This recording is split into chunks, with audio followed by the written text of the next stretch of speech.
If it's your job to eat a frog, you should do it first thing in the morning.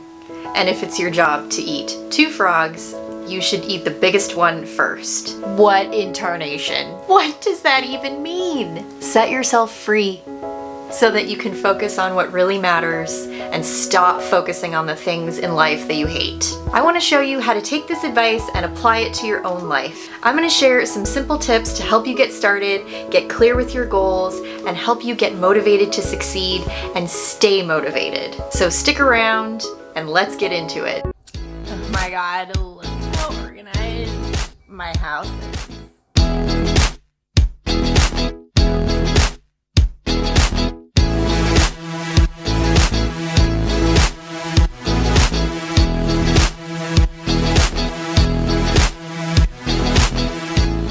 Hey guys, welcome back to I Speak Organized. My name is Melanie and I'm your professional organizer and productivity consultant.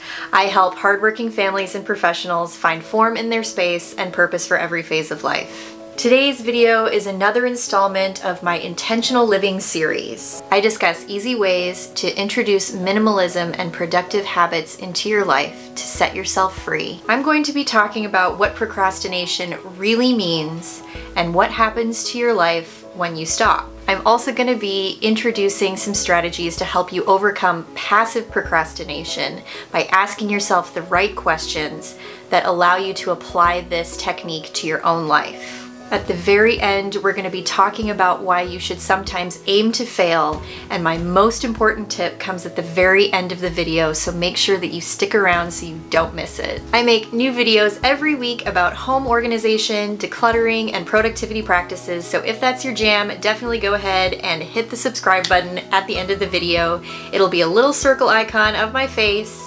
You can also hit the little red square subscribe button down in the corner of the screen, and that will also make you an official member of the Speaker fam.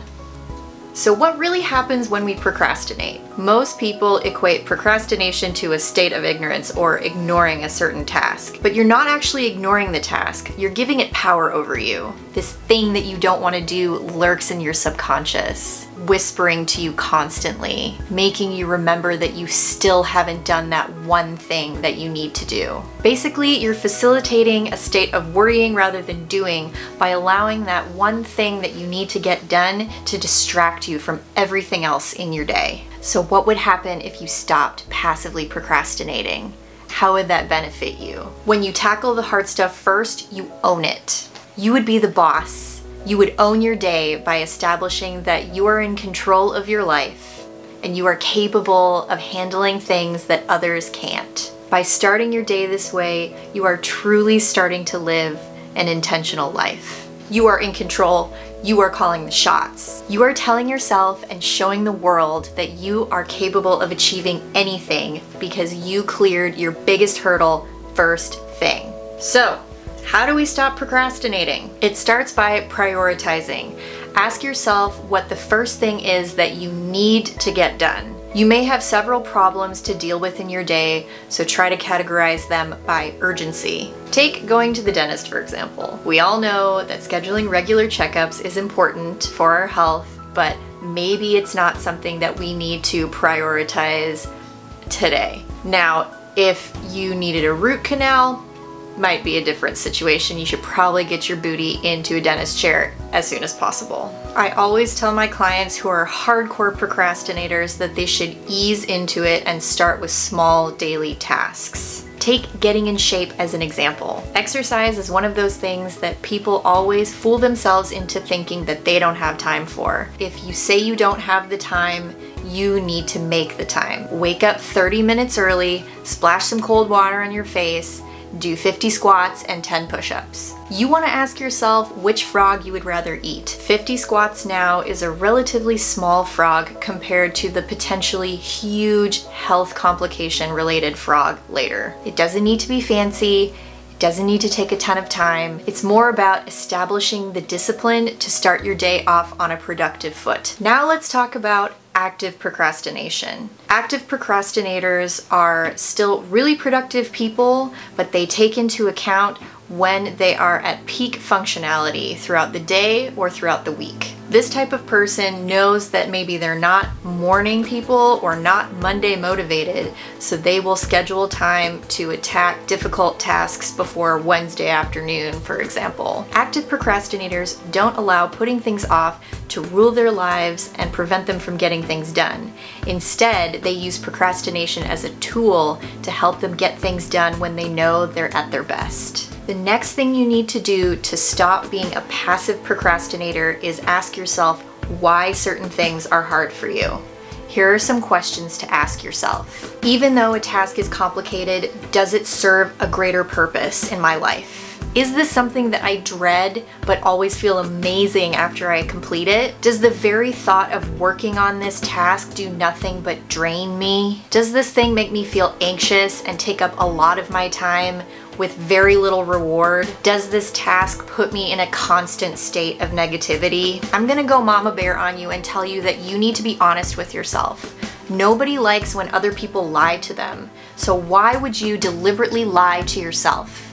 Ask yourself these questions and be as honest as possible to determine whether or not the thing that you're dreading doing is really worth having in your life or not. If you hate your job, for example, and you continue to go in to work day after day because you need the money, you need to think about reevaluating your priorities. You need to take the money that you make at the job that you hate and move it down on the list.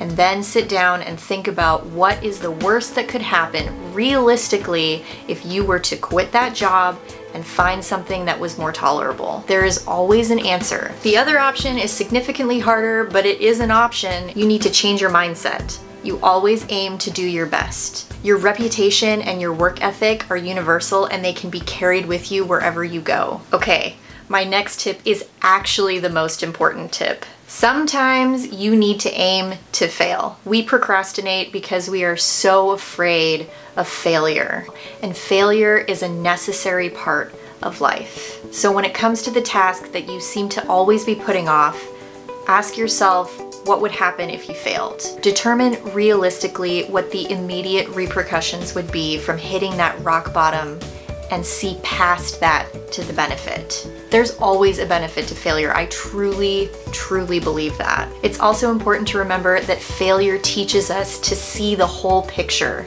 It is as important to understand what doesn't work as it is to understand what does work. If something is consistently not working, you need to aim to fail. To put it into a more positive perspective, you need to know when to move on. And I will leave you with one final thought.